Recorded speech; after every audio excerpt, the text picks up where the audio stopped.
우리가 지금 사는 세상은 많은 경우 나의 선택에 의해 이루어졌습니다. 저는 가끔씩 그 당시에 내가 이런 선택을 했다면 어땠을까라는 그런 생각을 할 때가 가끔씩 있습니다.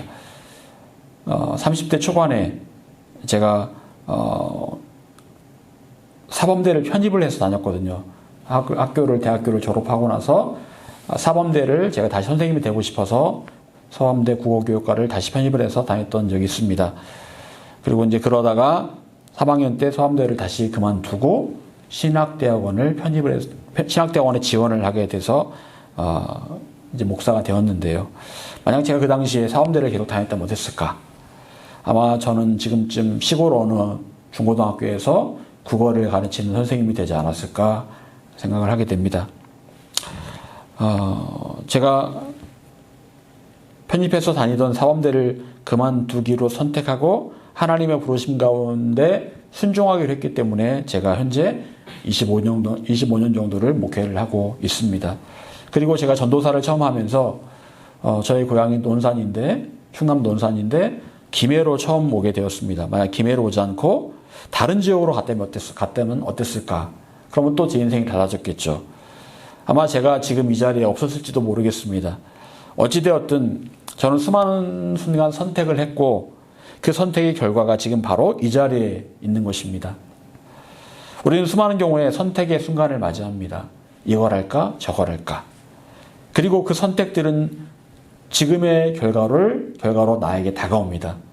마치 나비 효과처럼 나타나는 거죠. 나비가 한 번 날갯짓을 했을 뿐인데 그 날갯짓 한 번에 공기의 흐름이 바뀌고 나중에 그게 다른 지방에서는 큰 태풍이 돼서 온다라는 그런 이론인데, 여러분, 한 번의 선택이 평생을 좌우한다라는 그런 한 광고회사의 카피처럼 그런 일이 벌어지게 된다라는 거죠. 오늘은 이 선택에 대해서 한번 말씀을 나눠보기를 원합니다. 오늘 보면 시편 57편은 다윗이 사울왕에게 쫓겨서 아둘람 굴이라는 곳에 들어가게 된 상황 가운데서 지은 시입니다. 쫓기고 쫓겨서 갈 데가 없는 상황에서 아둘람 굴에 들어가게 된 거예요. 어쩔 수 없이 굴 속에 들어갑니다. 내가 가고 싶어 간 게 아닙니다. 어쩔 수 없이 갈 곳이 없다 보니까 그곳에 가게 된 거예요. 다윗이 원했던 바도 아니고 문제가 점점 꼬여갔기 때문에 그런 선택을 할 수밖에 없었다는 거죠. 다윗의 마음에는 하나님께서 자신을 이스라엘 왕으로 세우실 것이라는 약속이 있었습니다. 그런데 그 약속의 성취와는 반대로 이상한 방향으로 모든 상황들이 흘러가고 있었다는 겁니다. 왕이 되려면 왕궁 옆으로 가야 되는데 그게 아니고 자꾸 왕궁에서 멀어지고 있었고, 사울왕은 자기를 죽이려고 했고, 정말 그런 상황 자체가 이해가 되지 않았을 겁니다. 여러분이 이런 상황이라면 어떻겠습니까? 상황이 조금 더 나아질 것 같지가 않아요. 점점 상황이 악화되고 있습니다. 그런 상황 가운데서 내가 할 수 있는 일은 무엇일까? 저도 이런 상황을 수없이 겪어봤습니다. 개인적으로 많은 기도 제목들이 있었는데요. 간절하게 기도했고 포기하지 않고 기도했고 하나님만 의지하며 기도했습니다. 하지만 기도의 응답을 쉽게 보기는 어려웠습니다. 그럴 때마다 마음이 상했고 낙심이 되었습니다. 응답이 안 되니까 마음이 상하고 낙심이 됩니다. 어떤 때는 다윗처럼 이제는 아둘람굴에 들어갈 수밖에 없는 그런 상황이구나. 이제는 내가 선택할 수 있는 길이 아둘람굴밖에 없구나라는 그런 생각이 들 때도 참 많았습니다. 하나님께서 저를 아둘람굴로 몰아가시는 그런 경험을 했던 적이 참 많았습니다. 다윗은 고백합니다. 시편 23편에 사망의 음침한 골짜기를 다닐지라도 라고 고백을 하고 있습니다. 즉 다윗은 사망의 음침한 골짜기를 다녀봤다라는 거예요. 죽을 것 같은 그런 공포와 고통 가운데 있었다라는 겁니다. 그런데 저도 보면 사망의 음침한 골짜기를 다녔던 적이 분명히 저도 있었습니다. 여러분, 인생이 뜻한 대로 진행된다면 얼마나 좋을까요?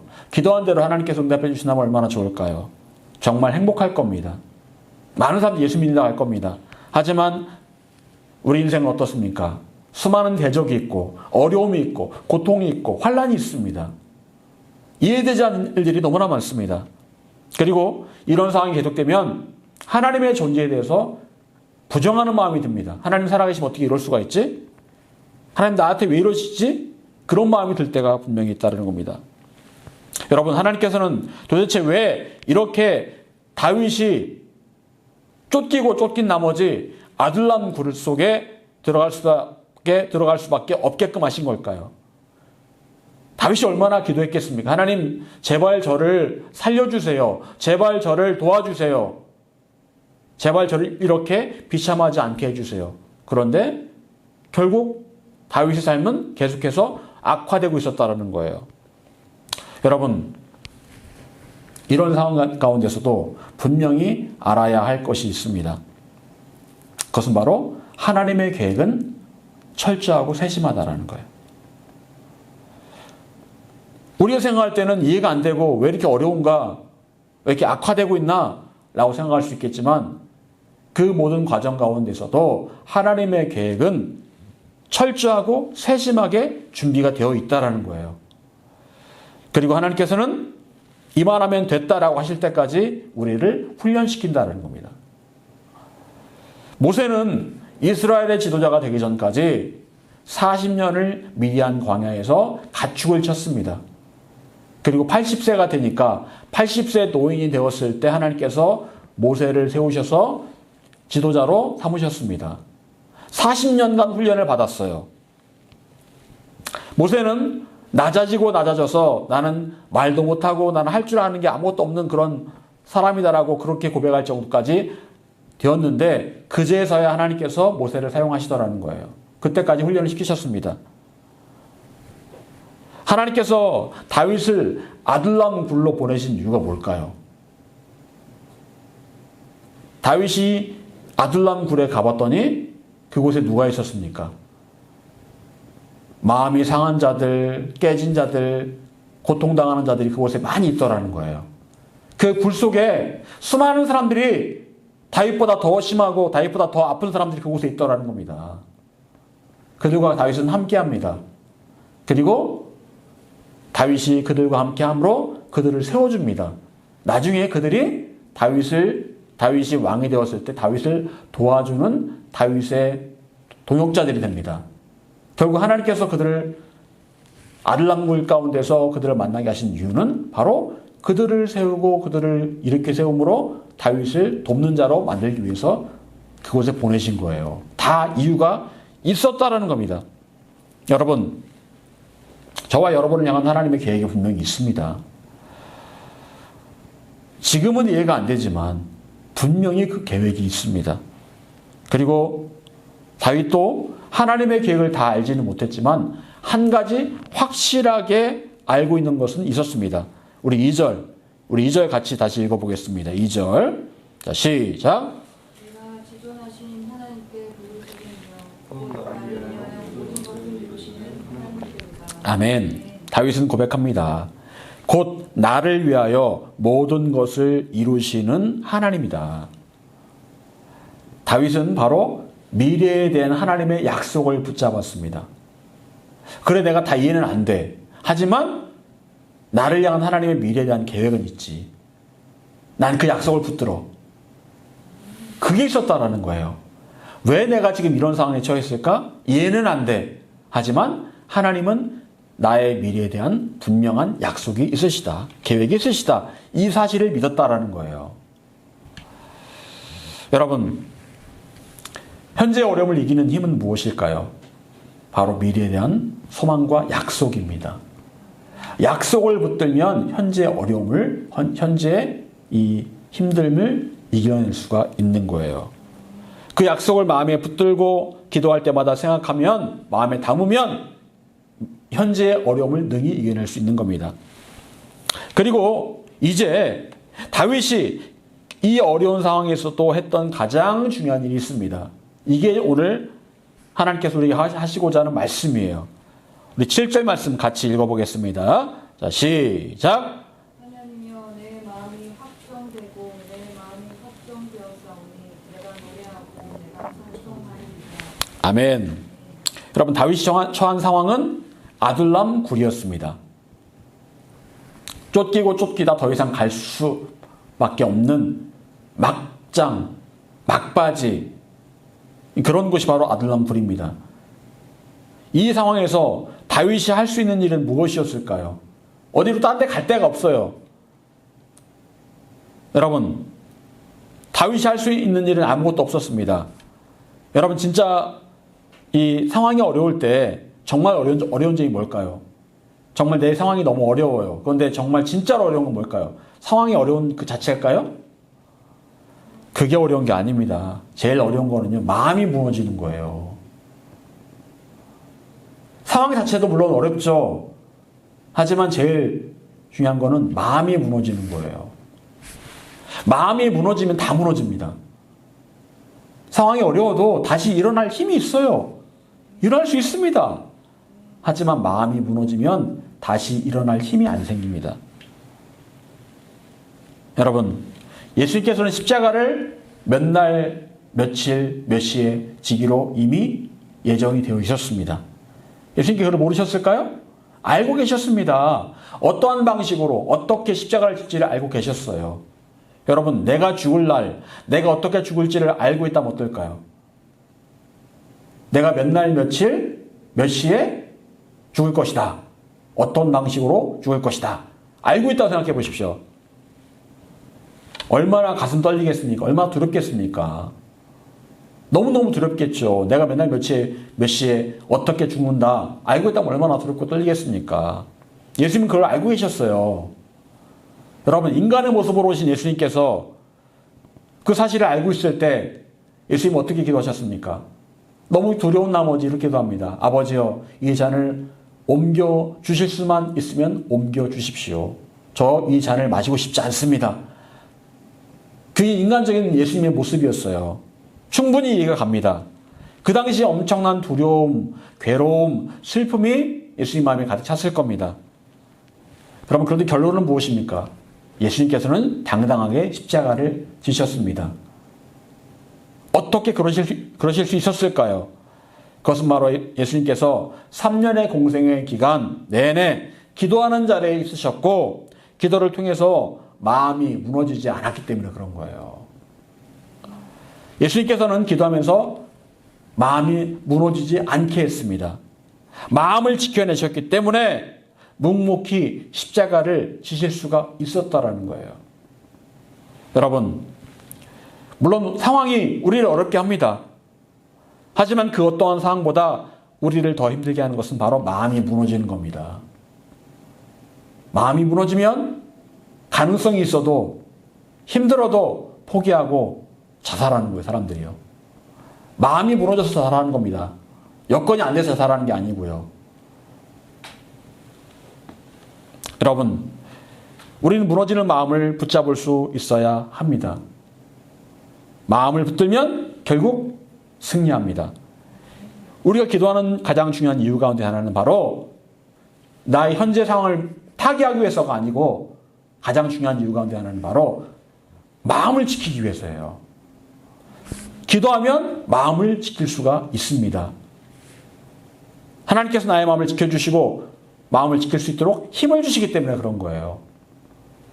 빌립보서 4장 6절 7절은 이렇게 말씀합니다. 아무것도 염려하지 말고 다만 모든 일에 기도와 간구로 너희 구할 것을 감사함으로 하나님께 아뢰라. 여러분, 우리에게 염려할 일이 있는 것 하나님 알고 계십니까? 모르십니까? 알고 계세요. 그러니까 말씀하시죠. 아무것도 염려하지 말아라. 나 너희들 염려할 거 있는 건 다 알고 있다. 아무것도 염려하지 말고 대신에 기도하고 간구해라. 그러면 모든 지각에 뛰어난 하나님의 평강이 그리스도의 안에서 너희 마음과 생각을 지키시리라. 여러분, 여기 보십시오. 잘 보십시오. 아무것도 염려하지 말고 다만 모든 일에 기도와 간구하면 내가 너희 문제를 해결해 줄게. 이렇게 말씀하셨습니까? 모든 일에 기도와 간구하면 내가 너희 문제를 해결해 줄게. 이렇게 말씀하셨어요? 아니요. 그게 아닙니다. 네가 모든 일에 기도하고 간구하면 너의 마음과 생각을 내가 지켜주겠다. 이렇게 말씀하셨어요. 그러니까 문제가 해결되는 것은 다음이라는 겁니다. 때가 되면 문제가 해결될 것이고 중요한 것은 일단은 너의 마음과 생각을 지켜라라는 거예요. 무엇으로? 평강으로 내가 너를 지켜주겠다라는 겁니다. 너의 마음이, 너의 생각이 평강으로 지켜진다면 그 다음에 너의 문제를 해결해 주겠다라는 겁니다. 우리는 원합니다. 뭘 원해요? 내가 문제를 주 앞에 아뢰면 이 문제가 당장 해결되기를 원합니다. 그게 우리의 소망입니다. 하지만 하나님의 방법은 그게 아니라는 거예요. 먼저 너의 마음과 생각을 평강으로 지켜주겠다. 그 다음에 생각해보자. 이게 하나님의 말씀이에요. 여러분, 우리는 기도하고 말씀을 보고 들음으로 은혜를 받습니다. 하지만 그 은혜가 계속해서 우리 마음에 지속됩니까? 어쩌면 이 본당을 나가는 그 순간 내가 오늘 들은 말씀을 까마득하게 잊어버릴 수 있습니다. 지난주에 들은 말씀 기억도 안 날 수도 있습니다. 오늘 말씀에 묵상한 것들 기억나지 않을 수도 있습니다. 왜 그렇습니까? 왜 은혜는 잠깐일까요? 왜 은혜가 계속해서 내 마음에 남지 않을까요? 마음에 남아있어야 되는데 은혜가 왜 계속해서 내 마음에 남아있지 않을까요? 그 이유는 바로 은혜는 내 마음에 들어오는 은혜의 마음과 생각은 세상에서 계속해서 도전과 공격을 받고 있기 때문에 그렇습니다. 세상에 나가면 공격받아요. TV 보면 공격받습니다. 미디어를 보면 공격받고 그러다 보면 은혜가 사라져 버립니다. 물론 그런 것들을 잠시 멀리하면 잠깐 더 오래 남을 수는 있겠죠. 하지만 결국에는 은혜가 사라집니다. 누구나 다 그래요. 항상 좋으면 좋겠죠. 그런데 그게 아니더라는 겁니다. 여러분, 그런데 하나님 뜻은요, 은혜에서 비롯된 그 마음과 생각이 계속해서 내 마음에 머물기를 원하신다는 겁니다. 그리고 그 일을 가능케 하는 것이 뭐라고요? 기도와 간구라고 말씀하십니다. 기도와 간구를 하면 내가 너의 마음과 생각을 지켜주겠다라고 말씀하세요. 지켜주겠다. 계속 머물러 있도록 내가 너를 지켜주겠다라고 말씀하세요. 기도와 간구하면. 그래서 우리가 기도하는 것이고 간구하는 겁니다. 공격을 받아도 우리가 계속해서 기도와 간구하면 이 은혜가 내 안에 계속해서 머물면서 평강으로 함께 한다는 거예요. 여러분, 다윗은 기도와 간구했습니다. 그래서 계속해서 자기에게 그 은혜의 마음이 남아있기를 원했습니다. 자, 그리고 이제 또 하나 다윗은 굉장히 중요한 일을 한 가지 했습니다.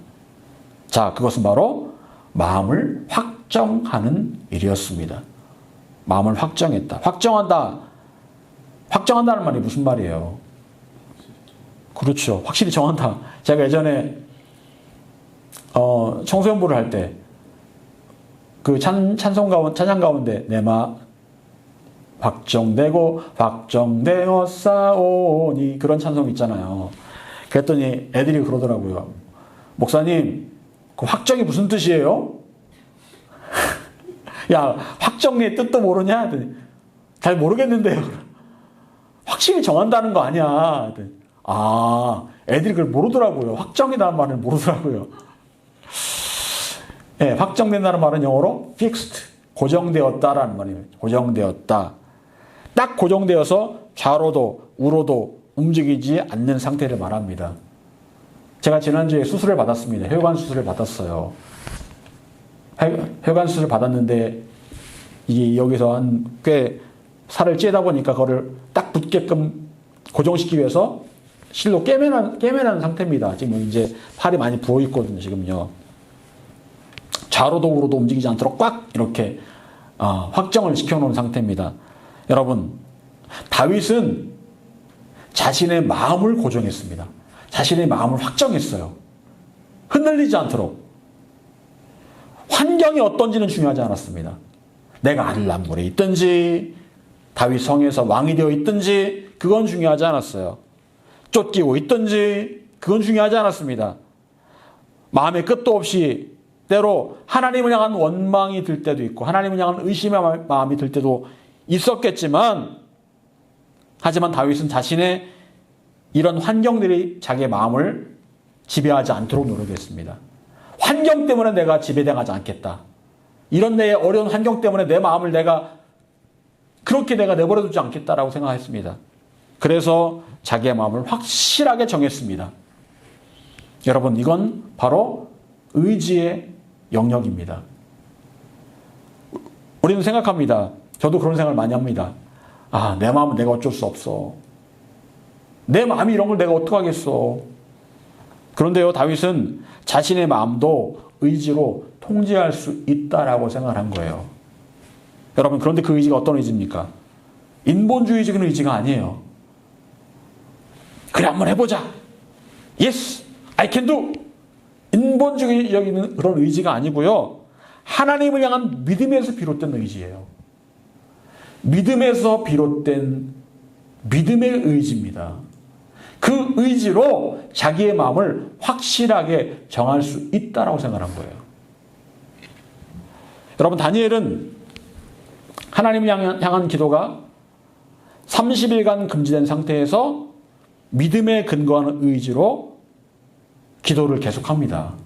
결국 그 일로 인해서 사자굴에 던져지게 됩니다. 여러분, 다니엘은 그 상황에서 믿음에 근거한 그 의지로 내가 기도하리라, 누가 뭐라든 나는 기도하리라 라고 결정을 했다라는 겁니다.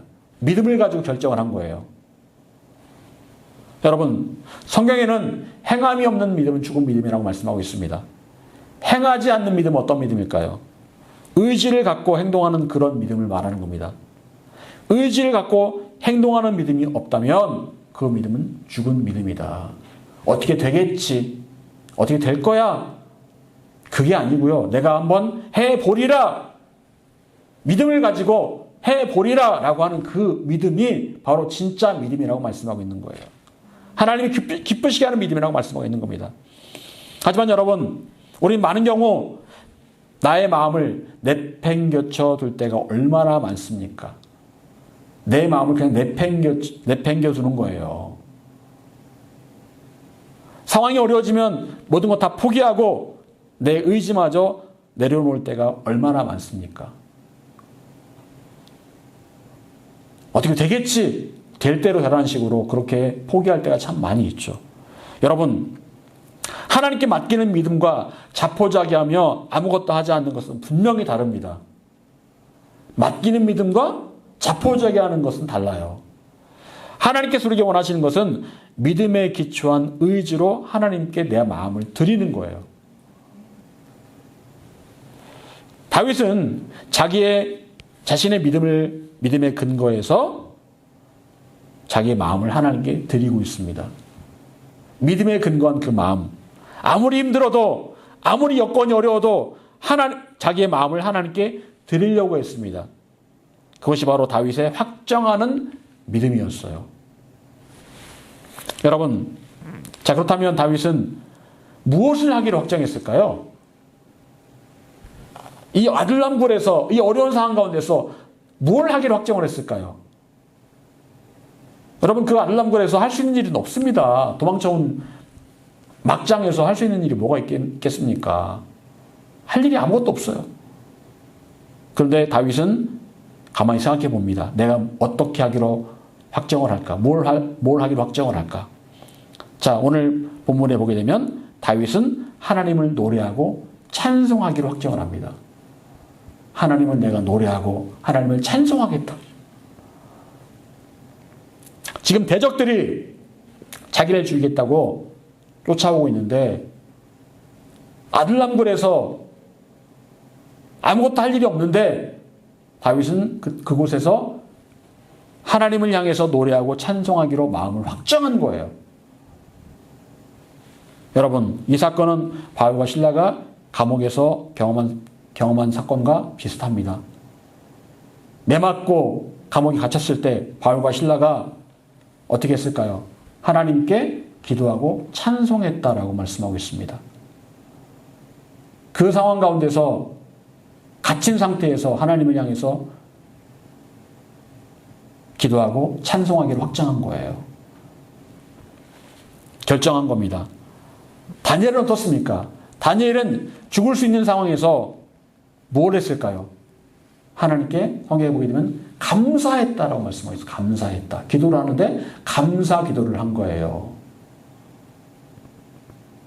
바울과 실라 다윗은 하나님께 기도하고 찬송하기로 결정했고 다니엘은 감사하기로 결정한 겁니다. 세 가지예요. 세 가지. 감사, 기도, 찬송. 이 세 가지를 확정한 겁니다. 믿음의 신앙의 선배들이 이 세 가지를 확정한 거예요. 여러분, 하나님께서 기뻐하시는 믿음과 찬송과 기도와 감사가 바로 이런 겁니다. 그 어떤 환경에서도 기도하고 찬송하고 감사하기로 마음을 결정하는 거예요. 여러분, 여러분의 마음을 확정하시기 바랍니다. 어떤 마음을 확정해야 될까요? 어떤 상황이든지 하나님께 기도하고 찬송하고 감사하기로 확실하게 정하는 거예요. 누가 뭐라든지 하나님만 바라보며 찬송하고 기도하고 감사하기로 내가 마음에 결정하는 겁니다. 저도 믿음이 연약해서 그러지 못할 때가 참 많습니다. 하지만 이제부터는 그렇게 하려고 마음을 확정하고 싶습니다. 여러분, 상황이 어떻든 미래가 얼마나 불투명하든 내가 기도하는 대로 일이 진행되든 그렇지 않든 하나님을 찬송하고 기도하고 감사하기를 확정하시기 바랍니다. 자, 그렇다면 우리는 어떻게 마음을 확정해서 찬송하고 기도하고 감사할 수 있을까요? 어떻게 할 수 있을까요? 내 마음이 그런 마음이 아닌데, 내 마음 상태 그런 상태가 아닌데, 첫 번째, 말씀을 근거로 마음을 확정할 수가 있습니다. 여러분, 아무 근거도 없이 마음을 확정할 수는 없습니다. 말씀을 근거로 해야 돼요. 기준이 바로 말씀이어야 합니다. 여러분, 우리 영성의 뿌리는 결국 말씀입니다. 하나님 말씀이에요. 평소에 우리가 말씀을 가까이 해야 되는 이유는 바로 말씀이 나의 영성의 근간이기 때문에 그래요. 말씀을 묵상하고 말씀을 가까이 하고 말씀을 많이 읽으면 그 말씀이 나에게 힘이 되고 기준이 됩니다. 로마서 10장 17절. 그러므로 믿음은 들음에서 나며 들음은 그리스도의 말씀으로 말미암았느니라. 여러분, 믿음이 어디에서 나온다고요? 말씀을 들음에서. 말씀을 많이 듣다 보면 거기서 믿음이 나온다. 저는 지금까지 교회 안 다니고 교회를 비판하려고 성경을 읽었던 사람들이 말씀을 읽다가 변화된 사람들을 저는 수도 없이 그런 얘기를 들었습니다.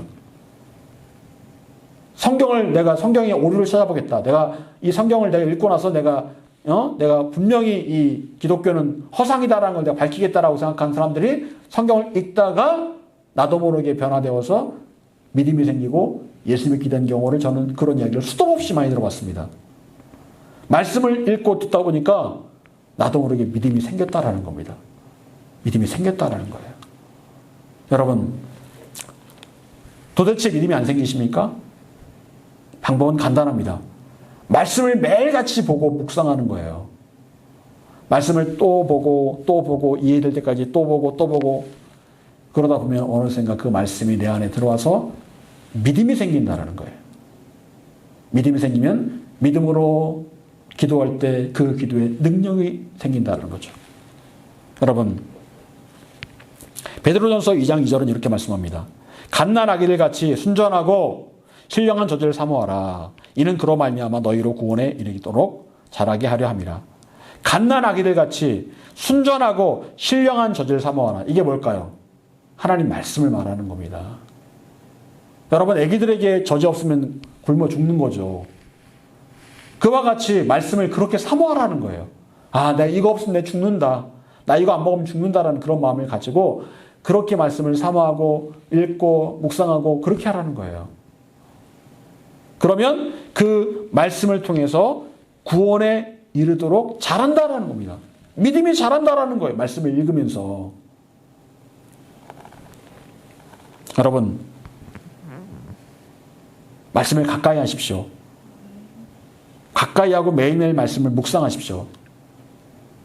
제가 고등학교 때 처음 예수를 믿고 나서 저는 파란 성경, 시편하고 신약만 있는 성경 있잖아요. 조그만 성경 나눠주는 거. 그걸 꼭 포켓에 넣고 쉬는 시간마다 그걸 읽었습니다. 한 절이라 그걸 읽었어요. 그걸 읽고 묵상을 했습니다. 그랬더니 교회 나온 지 1년밖에 안 됐는데 믿음이 계속 자라는 거예요. 너무너무 이상할 만큼 믿음이 쑥쑥 자라는 겁니다. 매일매일 말씀을 제가 학교에서 쉬는 시간마다 그 시간을 쪼개가지고 말씀을 읽었거든요. 그 시간에 공부를 하고 자는 게 아니고 말씀을 읽었어요. 그랬더니 믿음이 막 자라더라고요. 여러분, 이와 같이 우리가 말씀을 가까이 해야 됩니다. 삶이 힘들어도, 몸이 피곤해도, 귀찮아도 말씀을 가까이 하시기를 잊지 않으시기를 바랍니다. 두 번째로, 우리 마음의 확정은 입술의 선언으로 표현됩니다.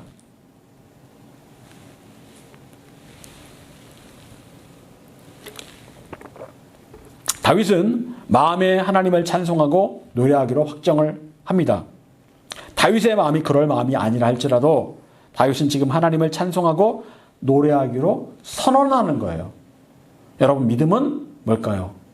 믿음의 여러 가지 모습이 있지만 그중 하나는 바로 선언입니다. 선언. 상황이 안 그래도, 마음이 안 그래도 불안하고 염려스러워도 입술로 선언하는 거예요. 오늘 본문 8절에서 다윗은 이렇게 선언합니다. 8절 말씀, 오늘 본문 8절 같이 읽어보겠습니다. 자, 시작. 내 영광아 깰지어다. 비파야 수금아 깰지어다. 내가 새벽을 깨우리로다. 아멘. 다윗은 지금 이렇게 선언합니다. 내 영광아 깰지어다. 비파야 수금아 깰지어다. 내가 새벽을 깨우리로다. 여러분, 선언합니다. 선포합니다. 입술로 선포하고 선언할 때 그 선언 가운데 여러분의 마음이 확정될 것이고 새로워집니다. 내 의지는 지금, 내 마음은 그게 아니에요. 그런데 여러분 믿음으로 선언할 때 그 소리가 내 귀에 들어와서 다시 내 마음을 확정하는 거예요. 난 잘 된다. 그래. 하나님 살아계시. 하나님은 인자하시오. 나는 반드시 이 어려움을 통과한다. 하나님 내 기도를 듣고 계셔. 입술로 선포하는 겁니다. 그럼 그게 내 마음의 믿음으로 바뀐다라는 거예요. 그냥 한없이 우울한 마음에 안 돼. 그래. 난 안 돼. 역시 안 돼. 끝났어. 그럼 정말 끝난 거예요. 하지만 내가 내 스스로에게 하나님 말씀을 가지고 내가 선포하는 겁니다. 하나님은 나를 기르신 목자다. 나는 그분의 양이다. 하나님 말씀하시지. 두려워 말라. 내가 너와 함께한다. 그래, 나와 함께 하시지. 그리스도 안에 있으면 새로운 피조물이다. 그래, 나는 새로운 피조물이야. 여러분, 저희 집에 가보면 냉장고에 말씀이 딱 붙어 있습니다. 몇 년 전부터. 그리고 수시로 그 말씀을 선포를 해요. 선언을 합니다. 힘들 때마다. 그럼 또 힘이 납니다. 여러분, 은혜 받은 말씀을 다 적어놨다가 냉장고에 붙여놓고 선포를 하는 겁니다. 그러면 그게 그 말씀이 내 마음에 들어와서 박힙니다. 여러분, 성경적인 이 선포가 왜 중요할까요? 그 하나님의 말씀의 선포에는 능력이 있기 때문에 그래요. 이사야 55장 11절, 내 입에서 나가는 말도 이와 같이 헛되이 내게로 되돌아가지 아니하고. 내 입에서 나가는 말도, 나의 입에서 나가는 말이 결코 헛되이 돌아가지 않는다는 겁니다. 내가 말로 선포하면 그 말이 반드시 열매를 가지고 돌아온다는 거예요. 말을 하면 그 말이 반드시 결과를 가지고 돌아온다는 겁니다. 긍정적인 말에는 긍정적인 결과를 가져오고 부정적인 말에는 부정적인 결과가 온다는 거예요. 그렇다면 우리가 어떤 말을 해야 될까요? 하나님의 말씀에 근거한 긍정적인 말을 해야 되겠죠. 저도 그렇게 잘 못했는데 이제는 그렇게 하지 않으려고 노력할 겁니다. 여러분, 긍정적인 말, 하나님께서 함께 하신다는 그 말을 내가 선포하면 그 말이 결국 열매를 가지고 돌아오게 될 거예요. 여러분, 그렇다면 우리는 믿음의 근거한 하나님의 말씀을 더더욱 선포해야 됩니다. 또한 말씀의 선포에는 힘이 있습니다. 시편 62편 5절 6절, 나의 영혼아 잠잠히 하나님만 바라라. 무릇 나의 소망이 그로부터 나오는도다. 오직 그만이 나의 반석이시오 나의 구원이시오 나의 요새시니 내가 흔들리지 아니하리로다. 다윗은 힘이 들 때 자기 영혼을 향해 선포합니다. 그래, 내 영혼아 하나님만 바라보자. 힘들 때마다 선포를 하는 거예요. 내 영혼아 하나님만 바라보라. 그랬더니 흔들리지 않게 되었다는 거예요. 흔들리는데, 마음은 흔들리는데 선포를 한 겁니다. 근데 그랬더니 정말 흔들리지 않게 되었다. 하루 3끼 밥 먹듯이 말씀을 선포하라는 거예요. 다윗이 그렇게 우리에게 권면을 하고 있는 겁니다. 여러분, 또한 말씀의 선포는 영적 전쟁의 강력한 무기가 됩니다. 예수님께서는 마귀의 시험을 오직 말씀으로만 물리치셨어요. 다른 걸 물리치신 게 아니에요. 말씀으로만. 말씀은 강력한 무기였습니다. 말씀으로 선포했을 때 마귀는 더 이상 아무것도 할 수가 없었어요. 예수 이름을 명하노니 마귀는 떠나갈지어다. 하나님 나와 함께 하신다고 하셨다. 마귀는 떠나갈지어다. 내 마음에 부정적인 마음을 주는 더러운 마귀야. 예수 이름 명한다. 떠나갈지어다. 말씀의 능력이 있다는 겁니다. 여러분, 말씀을 정리합니다. 여러분의 마음은 어떻습니까? 과연 확정되셨습니까? 아니면 흔들리고 있습니까? 어떠한 상황에서도 여러분은 하나님을 향해서 여러분의 마음을 고정하고 있습니까? 아니면 바람에 흩날리는 갈대처럼 그렇게 흔들리고 있습니까? 마음을 붙드십시오. 마음을 확정하십시오. 어떻게 해요? 하나님 말씀에 근거해서 마음을 확정하세요. 그렇다면 말씀을 많이 읽어야 되겠죠. 깊이 읽어야 되겠죠. 묵상을 해야 되겠죠. 여러분, 하나님께 그렇게 하라고 말씀하십니다. 우리에게 그렇게 하라고요. 그리고 우리는 그렇게 할 수 있어야 됩니다. 여러분, 확정은 단순한 생각이 아닙니다. 내 입으로 소리를 내야 되는 거예요. 입으로 선포해야 되는 겁니다. 하나님 말씀을 프린트해서 냉장고에 붙여놓고 매일매일 선포하십시오. 하루에 삼시세끼 먹듯이 선포하십시오. 그 말씀이 여러분의 마음을 반석 위에 세워줄 겁니다. 사랑하는 여러분, 힘을 내십시오. 힘을 내세요. 그냥 인간적으로 힘을 내라는 말이 아닙니다.